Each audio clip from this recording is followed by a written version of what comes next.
mechaber that although during the year we may not be careful in certain areas of observance, for instance, we have such a thing known as Pat Yisrael, bread that's baked by a Jew, which is considered a higher level, qualitatively speaking, spiritually, in terms of kashrut.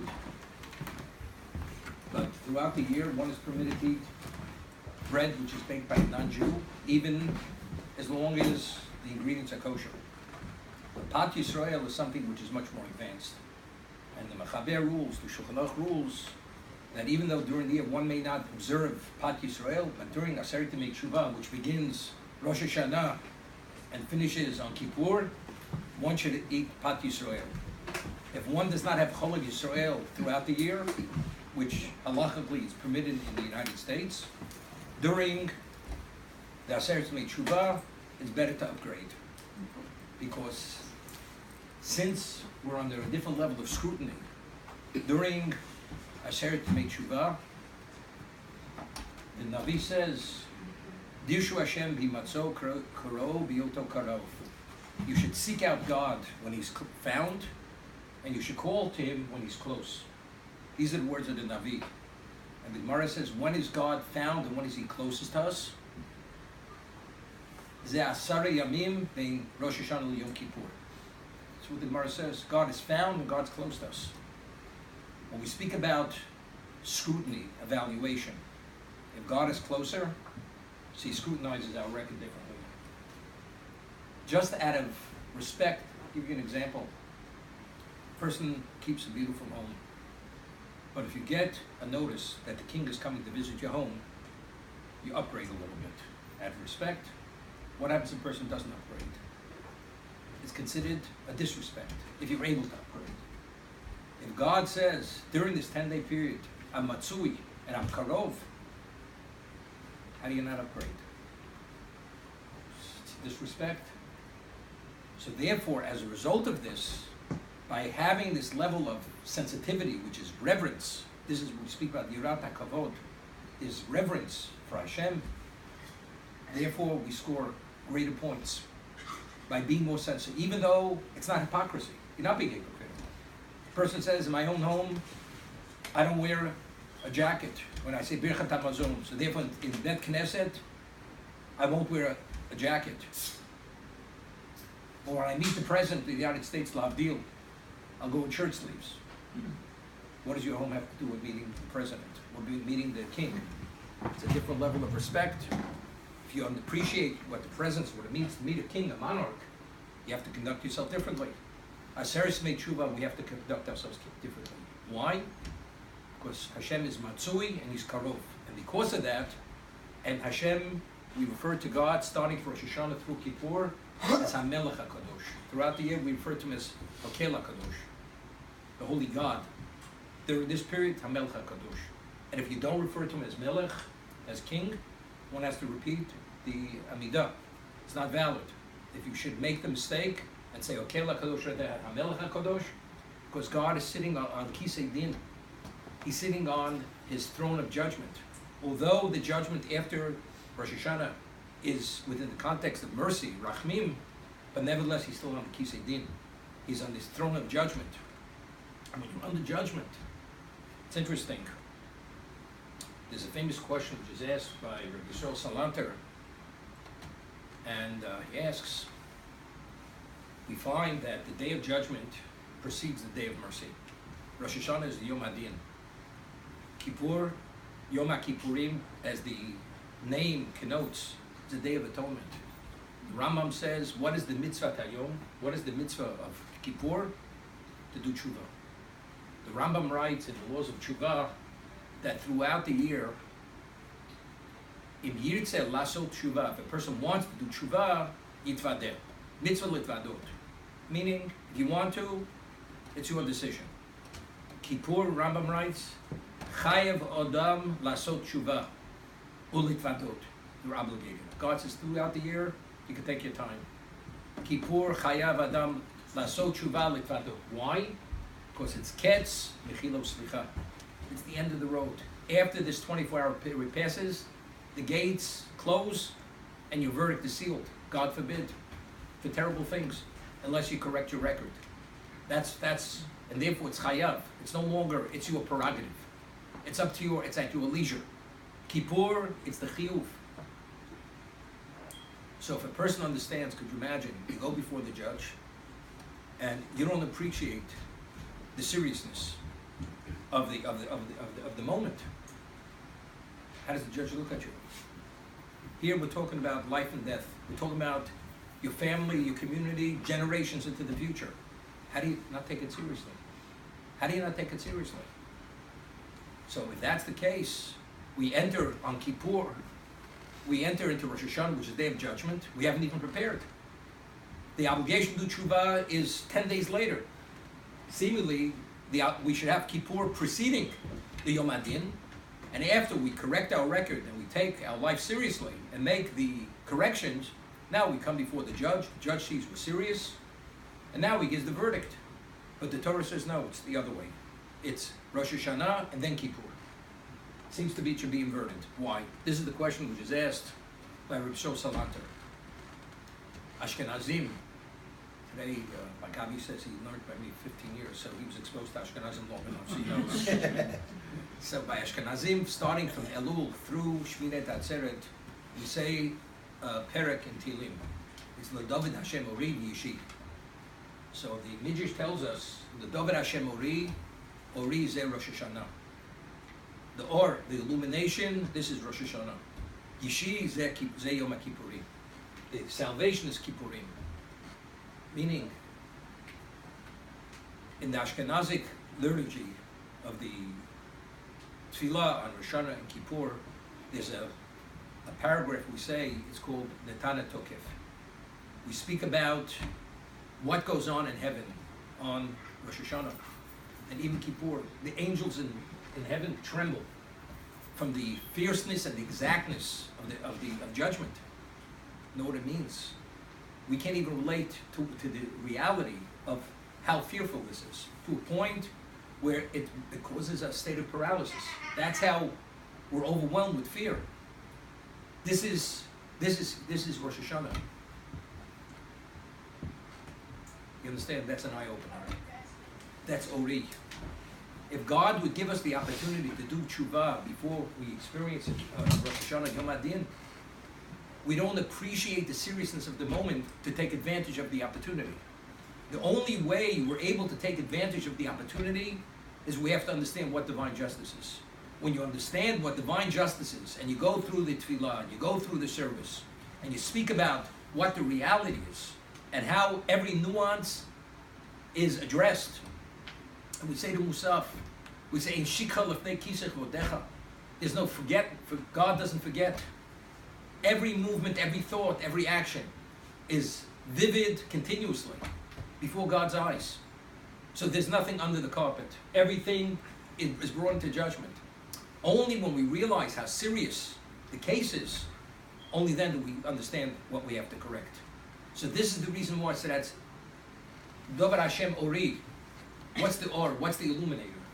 That experiencing a Rosh Hashanah, the Yom Adin properly, that opens our eyes, opens our emotions, gives us a capacity to appreciate what it means to be a Jew and what's expected of us as Jews.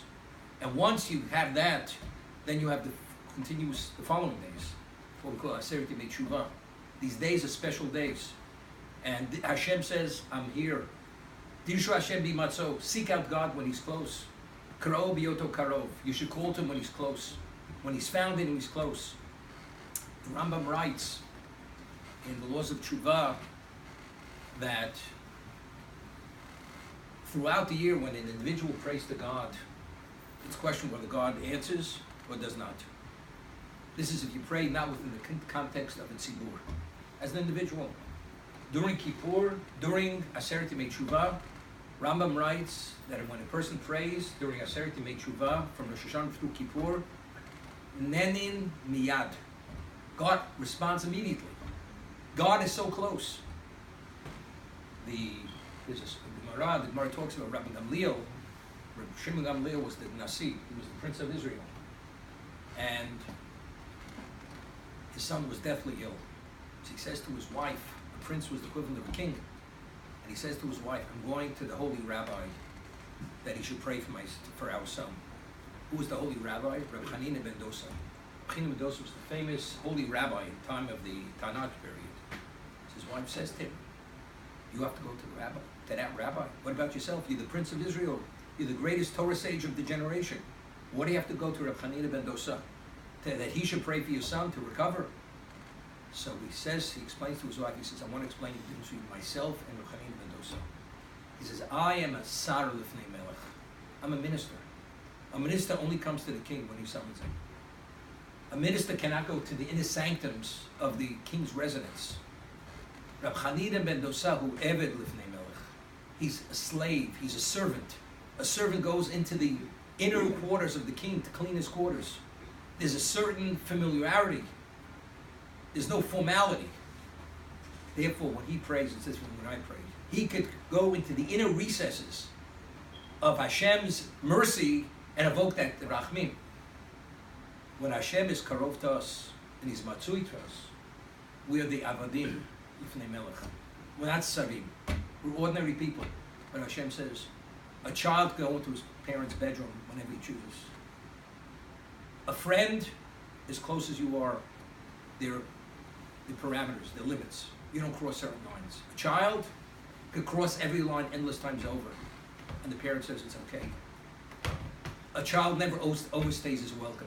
A friend can overstay a welcome, as good as the friend may be, because a child is an extension of the parent. We, in God's eyes, we are banim. Banim atem l'Hashem Elokeichem. Moshe Rabbeinu says to us, you're God's children. Remember that, and because of that, the nature of the relationship. Therefore, he's matzui. Therefore, when we pray and we supplicate him, nenin miyad, Hashem answers us immediately. Because of the nature of the kirva, the closeness which he has with us. I'll give you an example. A person has a very good friend and he falls on financially hard times. He goes to his friend, he says, you have to help me out. Financially, I need a loan. And he lends him an amount of money which is unheard of. So the friend says, but you know, it really doesn't take care of my whole problem. I really need a loan. He says, I've really done my best. Can't do more. Can't do more. A few months later, his son has the identical problem. And for his son, he can do a lot better. But you did your best. When it comes to a child, there's no such thing. I've done my best. You do what you can do. That's the difference between a good friend and a child. Hashem says, I will do whatever I can do to make it, to write that record. If it means to be close, if it means to be found, to avail myself, to coax you, to open your eyes, to be able to appreciate and take advantage of this opportunity, I will do it. And therefore, Rambam writes in the laws of Teshuva, there's certain people, because of their behavior, God shuts down the sensitivity and the emotion to appreciate what it means to do to sin. And that person will never repent. But other people, because the person has a certain merit, God will sensitize that person and give him the inner interest to appreciate the wrong and make amends. I always say, you know, in society, everything's based on statistic. You know, you have insurance companies, you have the actuarial tables. They figure out what should they charge the premiums. If you're a certain profile of person, age, health, everything is figured out. Everything's a statistic. The question is, are we dependent on statistics? Our situation, statistics. Based on the statistics, the reality of sociological evaluations, Orthodox Jews should not exist in this world. With the influence of society, with the numbers of believing Jews who believe in the Yud Gimel Ikrei Emunah, 13 tenets of Jewish faith. How many Jews believe in Torah Min HaShamayim, that Torah is divine? How many Jews believe in Schar V'Onesh, reward and punishment? How many people believe in Olam Haba, that there's a soul world? I'll tell you a personal story, interesting story. Many years ago, I had a student. He was the best Jew in New York City. And when he came to me, he was a man in his mid-50s. never wore a pair of tefillin. He was Spanish Portuguese. So there's some relevance to this crowd here. So he never owned a pair of tefillin in his life. And he was a lawyer, and he was had a personality, the most caustic personality I ever met. And when they say a person could rub you the wrong way, this man rubbed you the opposite direction, okay? And he felt he was a great intellectual, and he was invited to come to a shiur in Talmud, in Gemara. And I usually rise to challenges. I don't back down. And he comes, and he says to me, Rabbi, this doesn't make any sense. He says, I'm a lawyer, and I have a graduate degree in economics, and so on and so forth. I say, Albert. He says, does it make sense? I said, it makes sense. You don't understand.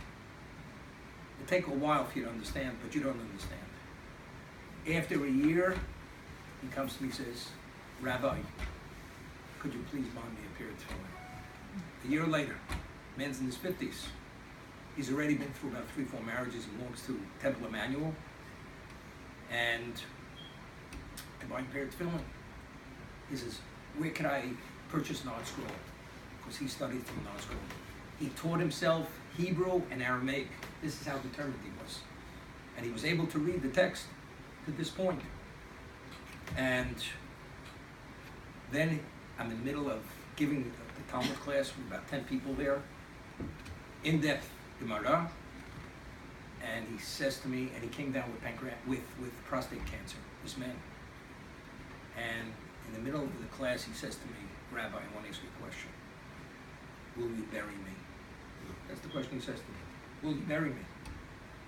I said, Albert, why are you being so pessimistic? With God's help, you're going to live many good years. You're going to conquer this disease. You'll be okay.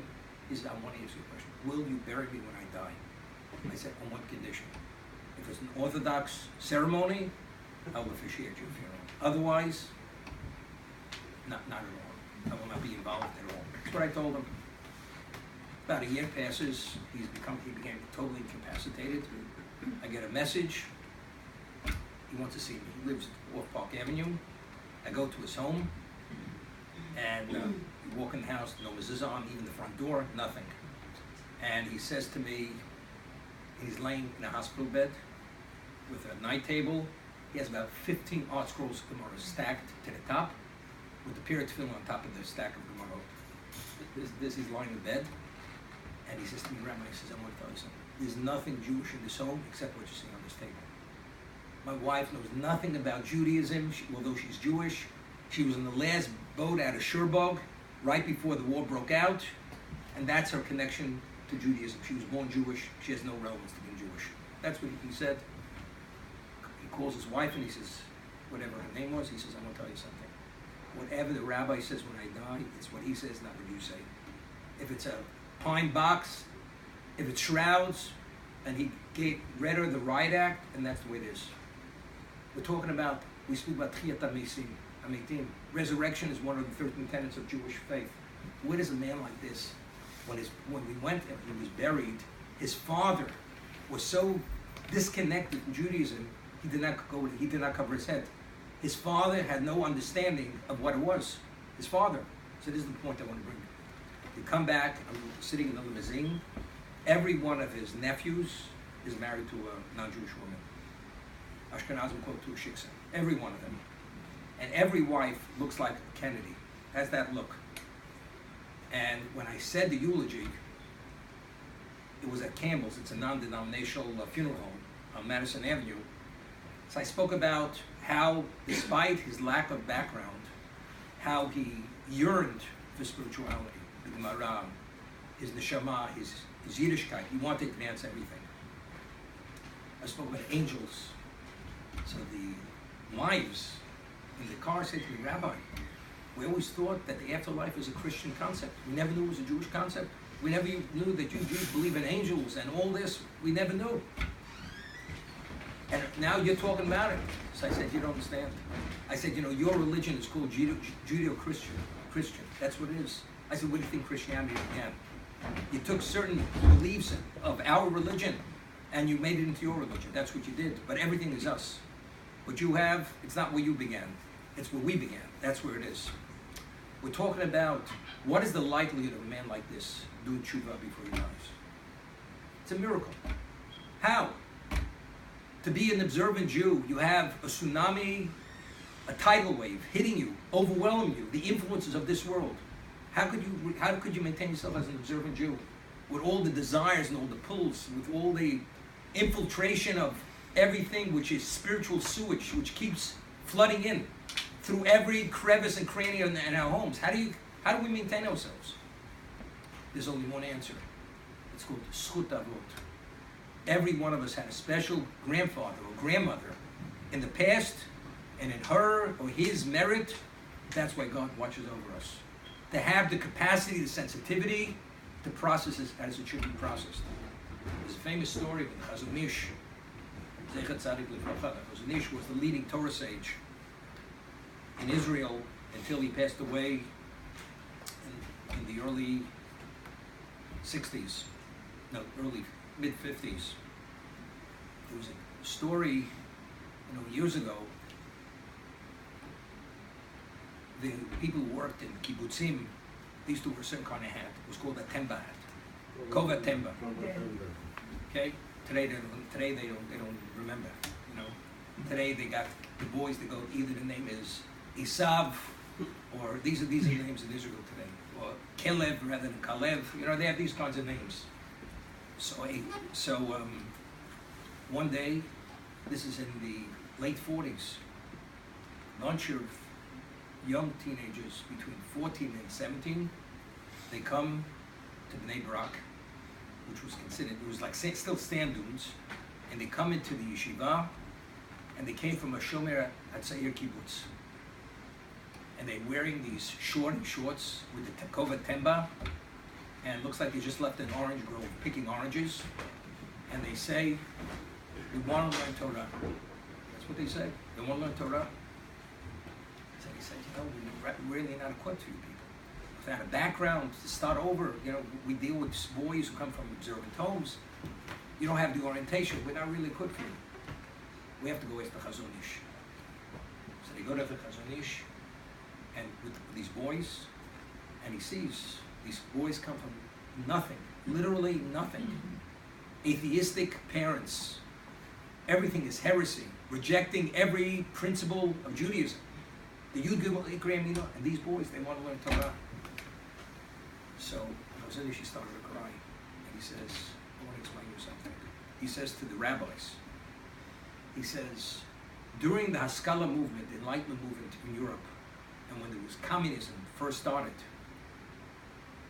the parents, the great-grandparents of these children, they went to the Bet Knesset, they opened the Aron Kodesh, and they cried tears.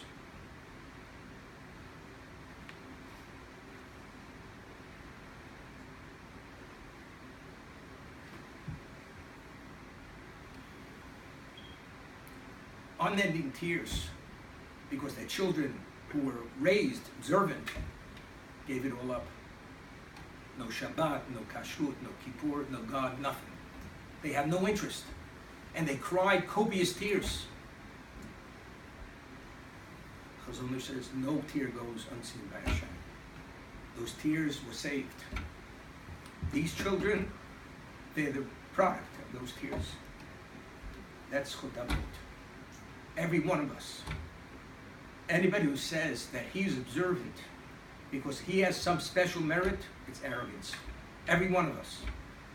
It's only because going back, who knows when, we have some special ancestor, antecedent, who did something special, and because of that special effect, Hashem watches over us. During Aseret Yemei Teshuva, to be able to appreciate, even beyond what we appreciate during the year, to have a greater sensitivity, and the more you believe that Hashem is Matzui, God is found, and God is Karov. As the Navi says, Dirshu Hashem bi Matzah Karov Yota Karov. Call to him when he's close. He's intimate with us. He's waiting to embrace us. It's told over a story. There was this prince, and he was exiled to a farm community because he didn't behave properly. After about 20 years, his father missed him dearly, and he decided he wants to go see his son. And he travels to this far off community, and he goes to the foreman who oversaw this farm community. He says, I'd like to see my son. So he says, should I summon him to come to see you? He says, no, you just show me where he is. I'll go out to the field. And so he says, which is my son? He says, way out there you see somebody wearing a large straw hat to protect him from the sun. His skin is like leathery from working years in the field in the sun. He's bent over picking whatever he's picking. That's your son. So he goes, the king goes, he's wearing his regal garments, and he goes out into the field. And he stands next to the son. The son is so engrossed in picking whatever he's picking, and he taps his son on the shoulder. The son lifts his head, squints in the sun, and his father says to the son, do you know who I am? He says, just from the way he was dressed, he says, yes, you're the king. But who am I to you? He says, I think you're my father. He says, yes, that's who I am. He said, I'm going to make you an offer now. It's a one-in-a-lifetime offer. So because the offer has such infinite value, I don't want you to respond immediately. I want you to give it at least a half an hour thought before you respond. So he says, the offer is, anything you request of me, I will address that request. That's the offer I'm making. The offer has infinite value, so please don't be too hasty in responding. So the son thinks and thinks and thinks. He says, if you need more than a half an hour, it's also fine. Finally, after an extended period of time, the son says to the father, I think I know what I want, and I know you could provide it. So the father's excited. He says, I need a first quality pair of leather work boots, and if you provide that, you give me everything. When the father heard that, he broke down, devastated, crying. Why? What did the father expect him to say? I want to come home.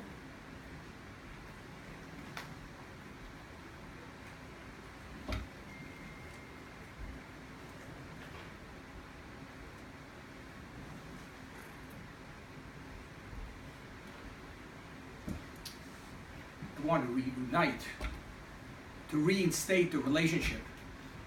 It should be a father-son relationship. When you're back in the palace, you have everything. You're stranded out in the field with a pair of work boots, you're nowhere in life. Yom Kippurim, it's the most merciful day of the world, of the year. The kirva of every day intensifies. God gets close to us. Milah is the ultimate. This is the climax. What does Hashem want us to ask? The bonus this year was 100. I would want 200,000. I could only afford to fly business class. I'd like to fly first class. 4-star. I'd like 5-star. Is that what we're asking? My mink coat is outdated. I need a new one. Or this or that. Upgrade the home. Is that what we're asking? You go to the palace. You're reinstated. The prince has anything he wants. We have to be focused and appreciate what true opportunity is. Rosh Hashanah is Ori. If we understand what life is about, the last Mishnah in Pirkei Avot, this person meets Rabbi Yossi ben Kisma, and he says to him, Shalom Rebbe Mori. He says, would you come to our community to be the rabbi? He says, we're willing to offer you any salary. Any salary you want. So he says, it's a community of Chachamim, of Sofrim. Do you have Torah sages? He says, no. He says, if you offer me all the gold and diamonds of the world, I will never go to your community. Why? Because David HaMelech says, Tovli Torah Picha mi Alfi Zav Chesed. The words of Torah have greater, infinite worth than thousands of talents of silver and gold. And then he says, Hashem says, Liya Kesef Liya Zahav. This is the Mishnah Pirkei Avot. Gold and silver, that's God's. When you leave this world, he says, you can only take 2 things with you, Torah or Maaseh Tovim. Nothing else you can take out of this world. You can have the biggest portfolio of whatever it may be, but the only thing that has value when you leave this world is our spiritual accomplishments. If we lived within the context of the way God wants us to live, which is to abide by what was given at Sinai. This is what we call the Masorah. It's not what you eat. Is it this cuisine or that cuisine? Does it meet? Does it conform with Torah standard? That's the issue over here. If it conforms, then we've connected as we should connect. It doesn't conform, regardless of how Jewish you feel, it means nothing whatsoever. And Rabbi Yosef Kisma says, God forbid, I would never put myself in jeopardy for the sake of the attraction of the material, because the material, its value is only to facilitate the spiritual. But it's not an end unto itself. And again, these 10 days, that's which is known as a session in Teshuva, we merit a special siyata dishmaya, special divine assistance. We have, God sensitizes us in a special way that we're able to appreciate who we are as Jews, not to get distracted. But of course, you need a certain degree of focus, not to allow ourselves to be distracted. But if we focus, the value of that focus is greater than the focus than if we focus throughout the year. So we should merit that the Rosh Hashanah should be the Ori and continue to illuminate and elucidate and give us a greater depth and capacity to evaluate our neshamot and what we have to do for our neshamot. And when it comes to Kippur, we should do, as the Rambam says, Chayev Adam Lasot Teshuva. It's Ket Slicha Mechila. It's Lifnei Hashem Titaru. God says, I want you to purify yourself before me. Purification means pristine. Reinstate, to be pristine. There's not a trace of anything which is impure. That is the opportunity of Kippur. And Ezrat Hashem, we should merit to have to nechtam b'sifro shel tzadikim, to have a chatima tova.